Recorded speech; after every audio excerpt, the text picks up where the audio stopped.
Welcome to this presentation on transformational leadership.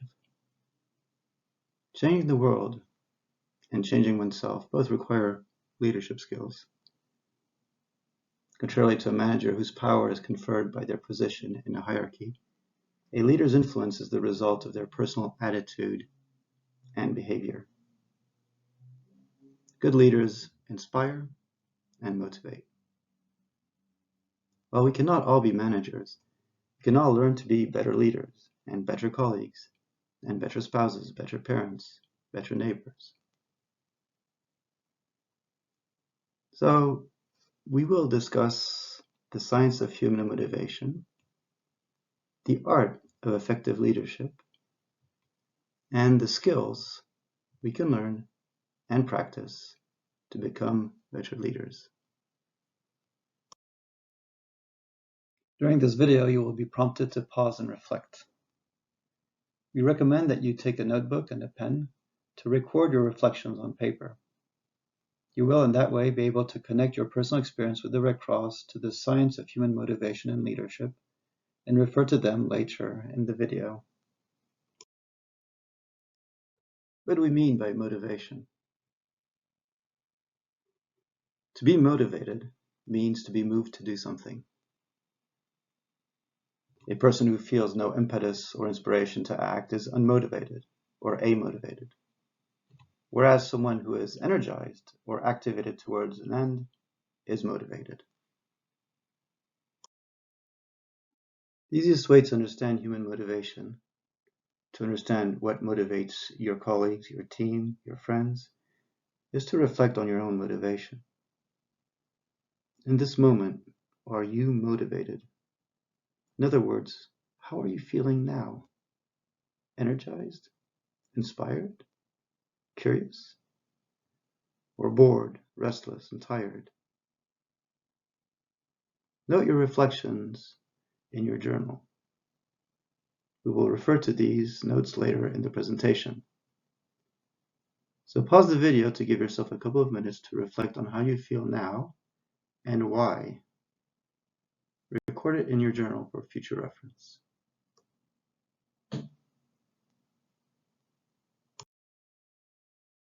Probably the most widely tested and used framework to understand human motivation is self-determination theory, or SDT. You may not have heard the name, but you probably know some of its principles. For example, SDT explains the differences between intrinsic and extrinsic motivation. You are intrinsically motivated when you are engaged in an activity for its enjoyment. It can be playing with friends, engaging in your hobby, or learning something of personal importance or interest. We are often extrinsically motivated. Sometimes we go to work because we have to earn a living. Sometimes we do things to avoid embarrassment or a sanction. As you certainly notice, the quality of your motivation varies from one activity to the next, from one moment to the next. We oscillate between boredom and enthusiasm, between amotivation and intrinsic motivation. In other words, motivation is a continuum.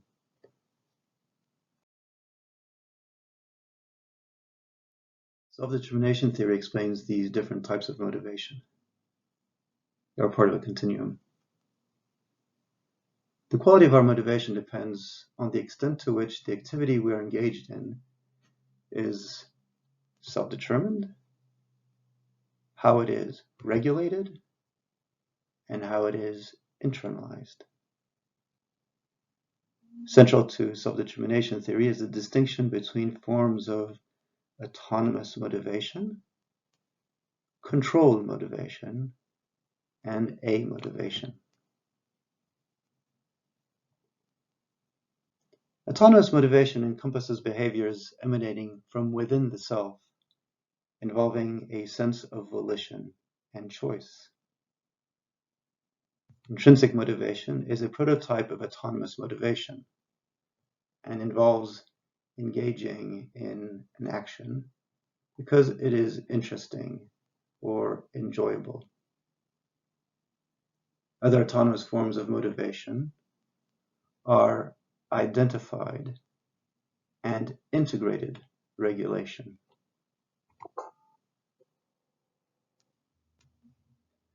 When acting through identified regulation, the individual recognizes the value of a behavior and is volitionally motivated to enact it. For example, my spouse tells me I am overweight and that I should eat less pasta. I will follow her advice and diet because I know it's good for my health.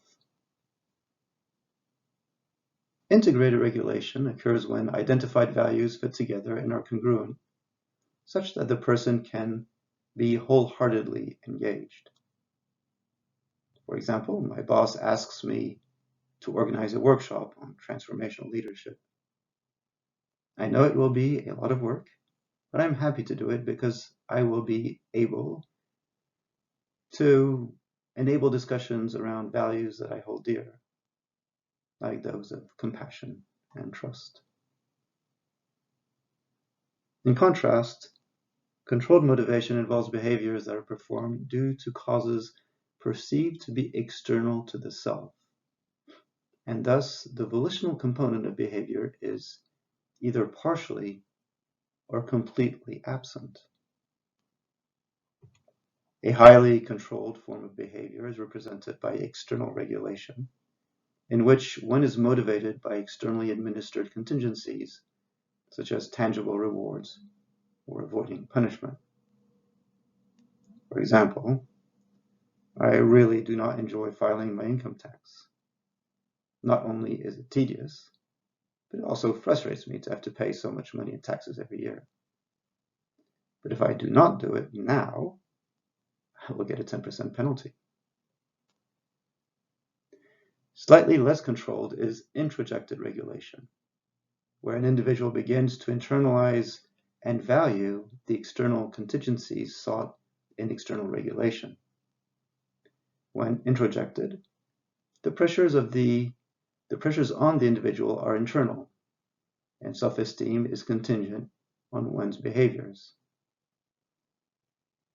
For example, I'm not really sure why I was the one chosen to write these talking points on climate refugees for the Secretary General. I'm not an expert in climate change or in migration, but I suppose it's important and a good opportunity to learn more about this major humanitarian challenge. It's also nice that the Secretary General trusted me with this task. This can be an opportunity to impress her. Beyond these categories of autonomous and controlled motivation is amotivation, which involves no desire to enact behavior. Amotivation has two broad sources or subtypes. Amotivation due to lack of perceived control or efficacy. That is, the feeling that the requested task is not achievable, either because it is not feasible or because one does not have the time, resources, and competence. For example, this is crazy. There's no way I can prepare this report for next week. I don't even know where to start. I think I'll take sick leave. They'll get someone else to do it. And amotivation due to lack of value or concern. For example, I'm not going to make my bed. I'll get undone tonight anyway. So what's the point? Both amotivation due to lack of perceived control or efficacy and amotivation due to lack of value or concern can be problematic in the workplace when the behavior needs to be enacted.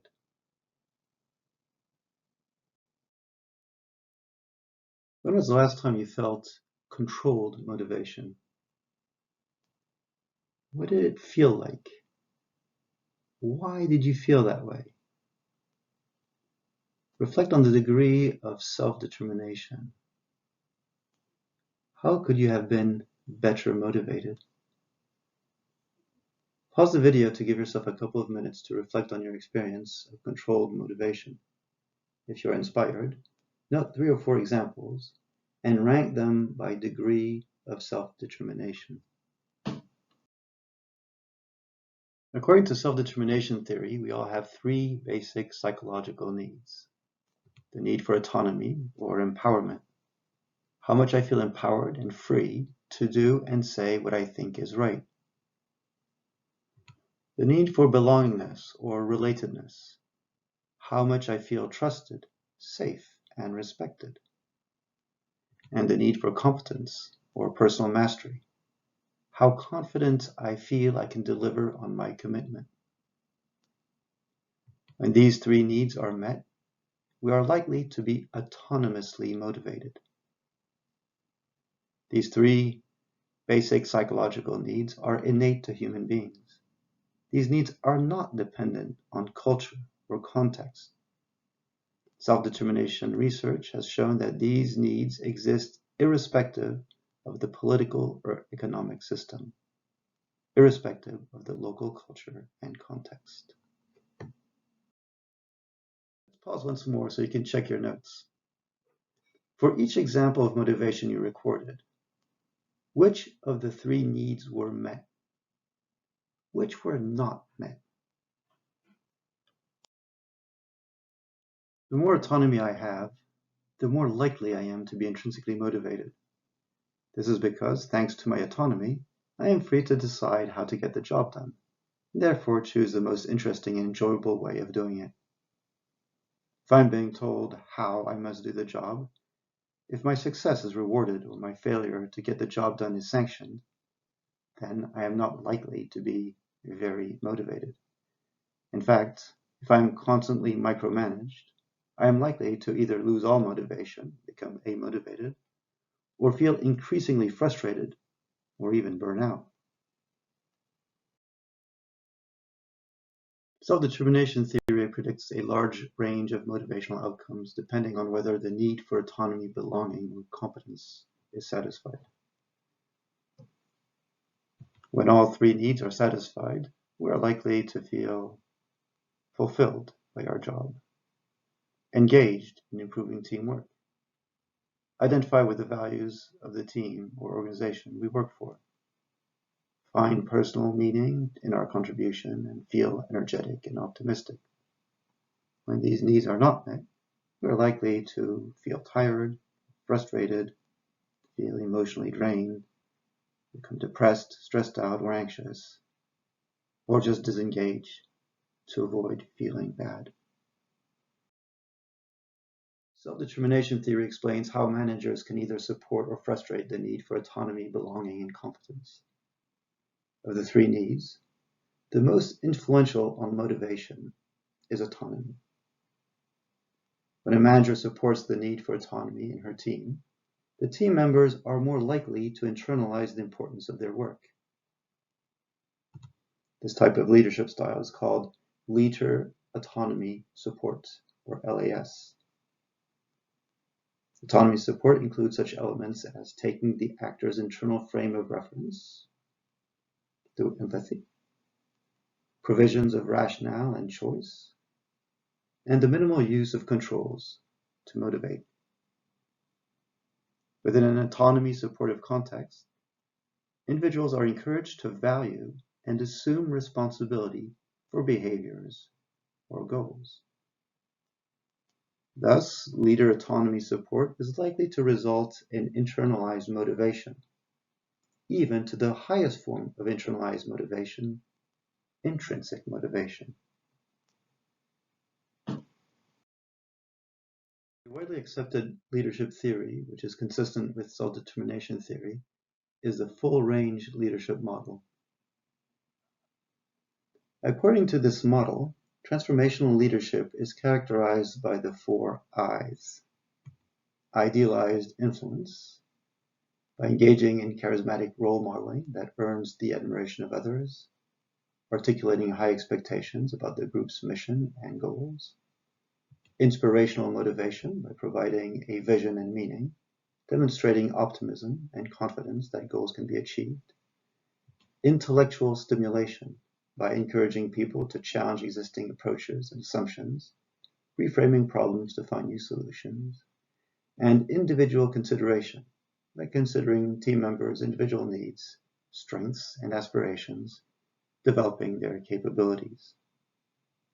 Transformational leaders offer people a purpose that exceeds short-term goals and focuses on higher-order intrinsic needs. Leader autonomy support is transformational leadership. Indeed, research has shown that transformational leaders motivate people by supporting all three of their basic psychological needs through these 4 I's.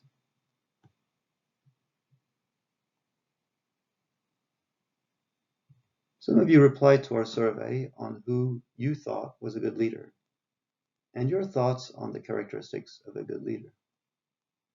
100% of the answers described the characteristics of transformational leaders.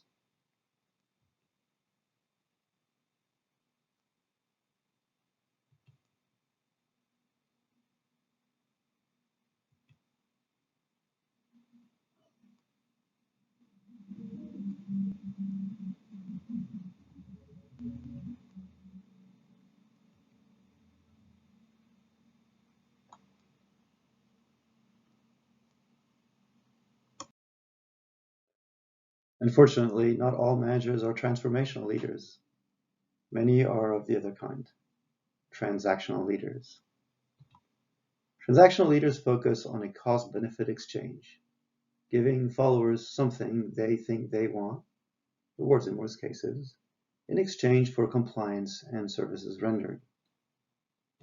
3 dimensions of transactional leadership are contingent reward, where supervisors encourage subordinates' performance by setting up clear expectations and establishing rewards and incentives for meeting these expectations.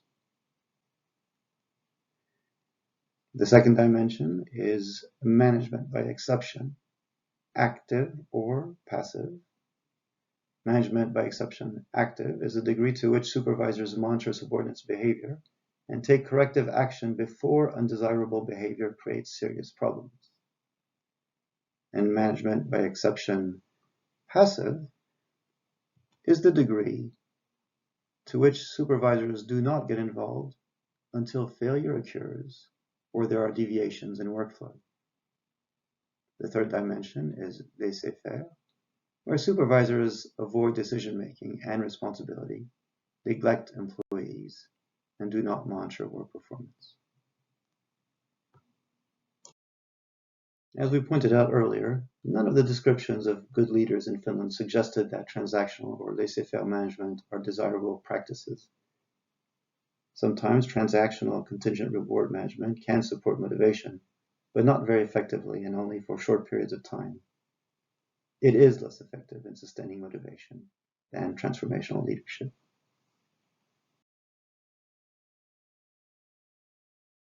For a few minutes to reflect on your current and past experience.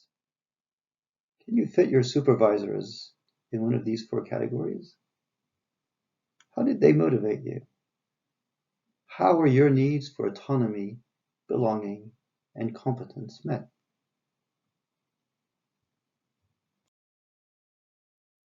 Leadership and management practices can either satisfy or frustrate basic psychological needs.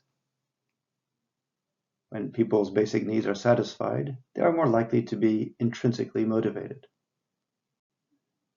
People can be extrinsically motivated by returns and rewards like opportunities for training, networking, social recognition and status, etc.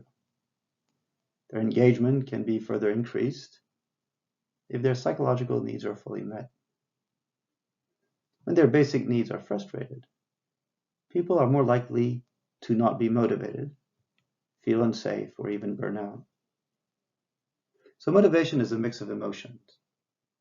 When I am intrinsically motivated, I feel fulfilled. I want to engage.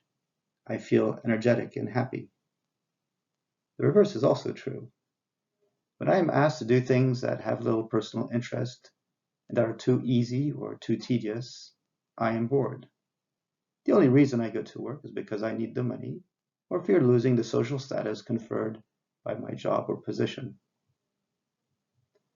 If I feel I am being micromanaged, i.e. my autonomy is being reduced, or bullied at work, my sense of belonging is being reduced, or incapable of meeting a deadline, reduced competence, then I am likely to feel stressed out and miserable. I can avoid feeling bad by disengaging to the point I become amotivated. A transformational leader would not let that happen. So to summarize, we saw that high-quality motivation, autonomous motivation, which includes intrinsic motivation, occurs when we are engaging in an activity where we feel empowered, our need for autonomy is met, supported by our leader and our team with whom we share the same values, our need for belonging is met, and confident that we will meet or exceed our leaders' and our team's expectations, our need for competence is met. Transformational leaders support autonomy, belonging, and competence by listening, understanding, and encouraging. Listening to the ideas of their team members and demonstrating they have listened by taking action on what was agreed. Understanding the needs of team members by showing authentic empathy and nurturing an atmosphere of trust, mutual support, and psychological safety. And encouraging each team member to rise to the challenge, recognizing personal contribution to team effort, giving insightful and constructive feedback on individual performance, supporting their personal growth and the development of their skills, building confidence by fostering their sense of competence, and expressing strong shared values and meaningful aspirations. Two important points. First, these leadership behaviors need to be explicit, authentic, and consistent over time and among all members of the team. Second, all members of the team can and should practice these leadership behaviors. A team where everyone listens, understands, and encourages each other is a powerful one indeed. To conclude, by improving these three leadership practices, listening, understanding, and encouraging, we can all become better leaders, and in the process, become better people, better colleagues, better parents, better sons and daughters, better spouses, better neighbors, and make the world a better place.